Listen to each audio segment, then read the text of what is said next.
जात कई थस मोला मैं कैसे भुलाऊं, भुला जात कई थस मोला मैं कैसे भुलाऊं।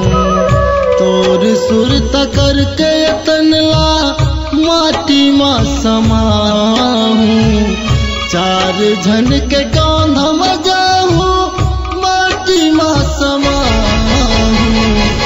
तबे मैं भुलाऊं तोला रे, तबे मैं भुलाऊं, तबे मैं भुलाऊं तोला वो, तबे मैं भुलाऊं।